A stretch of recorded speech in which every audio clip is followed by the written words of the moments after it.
Hello friends, तो राधे राधे आप सभी को। आज मैं इस वीडियो में साड़ी से ये ड्रेस बनाना बताऊंगी आपको। इसमें मैंने बनारसी साड़ी से ये लहंगा, पोपलम टॉप और जो इसके ऊपर जो कोटी दी हुई है, ये मैंने सारी एक ही साड़ी से बनाया है, जो बनारसी साड़ी से।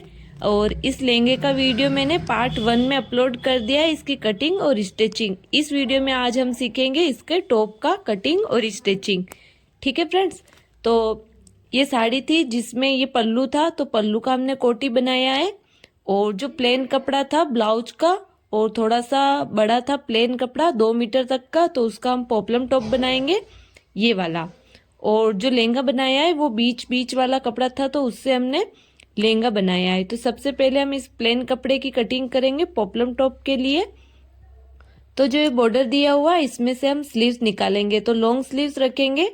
स्लीव्स की लंबाई मुझे यहाँ पर रखनी है 22 इंच, तो मैं यहाँ पर 23.5 इंच का कपड़ा पहले से ही कट कर लूंगी निशान लगा के। यहाँ पर निशान लगा के इस कपड़े की स्लीव्स की कटिंग कर लेंगे कपड़े की। और इसको रख लेंगे हम साइड में, इसको रख लेते हैं साइड में। और जो बचा हुआ कपड़ा है इसमें से हम टॉप की कटिंग करेंगे, तो इसको भी पहले रख लेना है साइड में। हमें करनी है अस्तर के ऊपर कटिंग। तो ये मैंने अस्तर का कपड़ा लिया है, ये दोनों साइड से खुली साइड है दोनों की, और बंद साइड मैंने अपनी ओर रख रखी है, देख सकते हो आप। चोली की लंबाई लेनी है हमें यहाँ पर 13.5 इंच, जो रेडी रहेगी। तो मैं 14.5 इंच पर मार्किंग करूंगी, दोनों साइड से आधा आधा इंच सिलाई में दबेगा, इसलिए 14.5 इंच पर मार्किंग कर लिए। स्केल से लाइन को सीधा कर लेंगे। 6.5 इंच का हमें यहाँ पर शोल्डर लेना है, तो 6.5 इंच पर शोल्डर की मार्किंग करेंगे। फिर हमें यहाँ पर लेना है आर्मोल, तो आर्मोल की लंबाई हम यहाँ पर रखेंगे 6.5 इंच। ठीक है फ्रेंड्स, ये क्लियर हो गया। दोनों पॉइंट को मिला के लाइन को सीधा कर लेना है। चेस्ट की मार्किंग करनी है हमें यहाँ पे 8.5 इंच, 2 इंच का साइड से सिलाई मार्जिन ले लेंगे। और नीचे सेम ही हमें मार्किंग कर लेनी है कमर की भी 8.5 इंच और 2 इंच का सिलाई मार्जिन। ये हो गया। यहाँ पर हमें 1 इंच का ऐसे आर्मोल का शेप दे देना है गोलाई में। फिर इसकी कर लेंगे हम कटिंग। मार्किंग के यहाँ से हमने इसकी कटिंग कर ली है। तो ये हो गई हमारे फ्रंट पार्ट की कटिंग। 2.5 इंच नेक की चौड़ाई रखेंगे हम यहाँ पर, और नेक की लंबाई 6.5 इंच रखेंगे। बॉक्स बना लेना है हमें यहाँ पर, और इसके अंदर हम कोई सा भी शेप दे सकते हैं। मैं यहाँ पर राउंड शेप दे रही हूँ, आप कोई सा भी दे सकते हो शेप गले में, जैसा आपको पसंद है वैसा। नीचे से टक्स की मार्किंग करेंगे 4.25 इंच, और टक्स लंबाई में हम यहाँ पर लेंगे 3 इंच का। ठीक है, ये 1 टक्स बनाया है हमने। अब हमें करनी है बैक पार्ट की कटिंग, तो उसके लिए बैक पार्ट में हमारे आई हुक लगेंगे। तो आई हुक के लिए हमें 1/2 इंच एक्स्ट्रा लेना है। तो यहाँ पर पहले हम 1/2 इंच के यहाँ पर लाइन ड्रॉ कर लेंगे, या 1/2 इंच छोड़ लेना है। और जो हमने ड्रॉ किया था फ्रंट पार्ट को, इसको रख लेना है, और बराबर में इसको मार्किंग कर लेनी है। सेम टू सेम हम मार्किंग कर लेंगे यहाँ पर ऐसे। आर्मोल की नहीं करनी है हमें, क्योंकि यहाँ पर शोल्डर और आर्मोल अलग साइज का रहेगा। तो 7 इंच का शोल्डर रखा मैंने, और 6.5 इंच का आर्मोल रखा है। ठीक है फ्रेंड्स, ये हो गया। अब यहाँ पर हमें आर्मोल की गोलाई देनी है, तो 1 इंच की हम यहाँ पर आर्मोल की गोलाई दे देंगे। इसको भी मार्किंग के यहाँ से हम कटिंग कर लेंगे।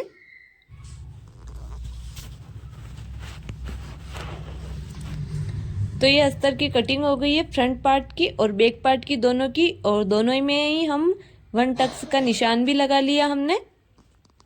ये क्लियर होने के बाद हमें क्या करना है, एक बार मैं इसको नेक को भी कट कर लेती हूँ, फ्रंट पार्ट के नेक को, और बैक पार्ट के नेक को कटिंग करना है हमें। तो दोनों शोल्डर को बराबर रख लेंगे, और हल्का सा हम बैक पार्ट में भी नेक को कट कर लेंगे। मैंने इसकी लंबाई रखी है नेक की 3 इंच। ठीक है फ्रेंड्स, ये क्लियर हो गया। अब हमें क्या करना है, ये देख सकते हो, ये कुछ इस तरीके से रहेगा। ये फ्रंट पार्ट, और जो खुली साइड है वो हमारा है बैक पार्ट। बैक पार्ट में हम आई हुक लगाएंगे इसलिए। अब जो हमारा मेन कपड़ा है उसके ऊपर अस्तर को रख के सेम टू सेम हम इनको कट कर लेंगे।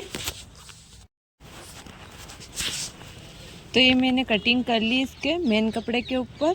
अब हमें क्या करना है, इनको रख लेंगे साइड में। जो बचा हुआ कपड़ा है इसमें से हम नीचे जो फ्रिल लगाएंगे वो निकालेंगे। तो फ्रिल रखेंगे हम यहाँ पर लंबाई में 10.5 इंच। तो 10.5 इंच पर मार्किंग कर लेंगे और कटिंग करके इसको निकाल लेना है। तो ये मैंने एक फ्रिल यहाँ से निकाली, एक और निकालेंगे, इसको रख लेना है इस कपड़े के ऊपर और इसके बराबर में एक फ्रिल और निकालेंगे। एक हमारे फ्रंट पार्ट में लग जाएगी और एक हमारे बैक पार्ट में लग जाएगी। दोनों निकाल लिए मैंने। सेंटर में कट लगा लेंगे। अब हमें क्या करना है, जो ये हमने स्लीव्स का कपड़ा कट किया था तो स्लीव्स कटिंग करनी है। तो कपड़े को 4 फोल्ड करना है और 23.5 इंच पर लंबाई की मार्किंग लगा लेंगे। पीछे की साइड से 3 इंच का शेप देने के लिए एक निशान लगाना है और 7.5 इंच का तिरछा मार्किंग लगा के शेप दे देना है। आगे से 4.5 इंच का मोरी का निशान लगाया मैंने। दोनों पॉइंट को मिला लेंगे। तो मैं यहाँ पर शेप पट्टी से मिला रही हूँ फ्रेंड्स। इस शेप पट्टी से स्लीव्स का शेप अच्छे से आ जाता है। अगर आपको भी ये स्केल परचेज करनी हो तो मैंने वीडियो में टैग कर दिया है, तो आप उस पर क्लिक करके ये वाला स्केल परचेज कर सकते हो। स्लीव्स के साइड से 2 इंच का मार्जिन ले लेंगे हम और फिर इसी मार्किंग के यहाँ से हमें स्लीव्स को कटिंग कर लेनी है। तो हमारी दोनों स्लीव्स एक साथ में कट हो गई है, ये देख सकते हो। अब हमें क्या करना है, यहाँ पर सेंटर में एक कट लगा लेंगे और इसको खोलना है और आगे से हम 1/2 इंच का इसको छटाई दे देंगे। ये हमारा आगे की साइड रहेगा स्लीव्स, ये रख लेंगे। अब हमें क्या करना है, इसके लगानी है हमें स्टिचिंग। तो सबसे पहले यहाँ पर नेक में स्टिचिंग लगा लेंगे। तो ये मैंने नेक में स्टिचिंग लगा दी है। अब इसके अंदर छोटे छोटे कट लगा लेंगे। ध्यान रखना सिलाई नहीं कटनी चाहिए, कुछ इस टाइप से। कट लगाने के बाद अस्तर को अंदर की साइड पलट लेंगे। तो पहले यहाँ पर हम एक दाब की सिलाई लगा लेंगे जिससे फिनिशिंग अच्छा आएगा।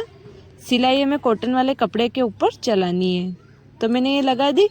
अब इजीली अस्तर को अंदर की साइड ऐसे पलट लेना है और पलटने के बाद हमें क्या करना है, यहाँ पर हमें सिलाई लगा लेनी है। ठीक है फ्रेंड्स, सेम इसी तरीके से दूसरे पार्ट को भी मैंने पलट लिया है।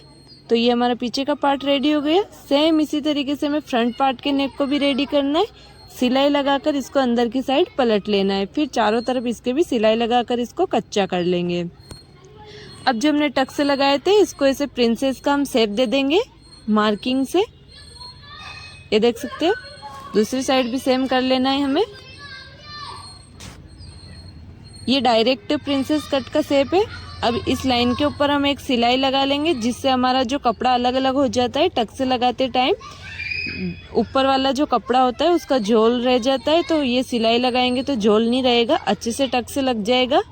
तो मैंने पहले सिलाई लगा दी। अब इस सिलाई के यहाँ से पकड़ेंगे और जो हमने मार्किंग कर रखी है उसी मार्किंग के ऊपर ऊपर सिलाई लगाते जाएंगे और हमारा डायरेक्ट प्रिंसेस कट के टक्स बन जाएंगे। देख सकते हो जैसा कि आपको वीडियो में दिख रहा होगा। यहाँ पर आर्मोल की साइड में हमें हल्का सा टक्स बनाना है, ये देख सकते हो। ठीक है फ्रेंड्स, सेम इसी तरीके से दूसरी साइड का भी बना लेना है हमें।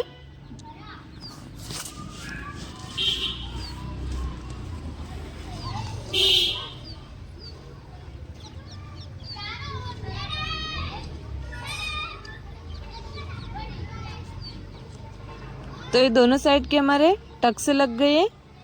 ये डायरेक्ट प्रिंसेस कट के टक्स है। अब हमें क्या करना है, ये कंप्लीट होने के बाद जो हमारे बैक पार्ट में जो हमने टक्स बनाए थे उनको भी हम लगा लेंगे।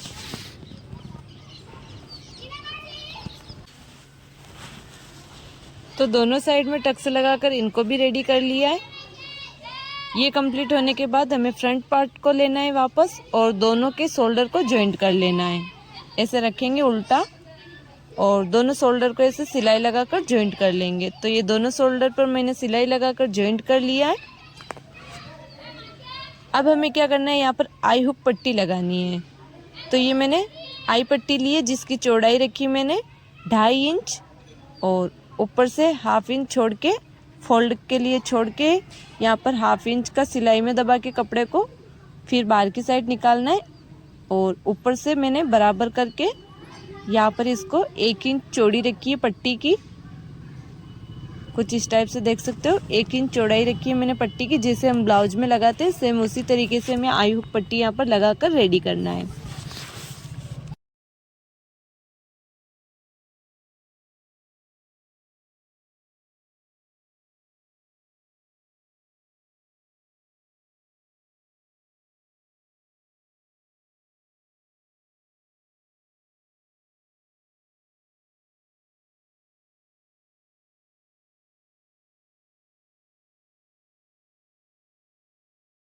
तो यहाँ पर ये आई और हुक दोनों पट्टियाँ लग गई है। अब हमें क्या करना है, इसको नीचे से जोड़ लेना है।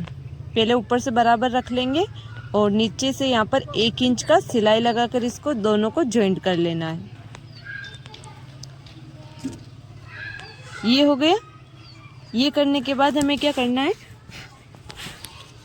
ये कंप्लीट हो गया। अब हमें क्या करना है, जो हमने इसकी नीचे का फ्रिल कट किया था वो फ्रिल बना लेनी है। तो इसको एक साइड से तो हमें फोल्ड कर लेना है।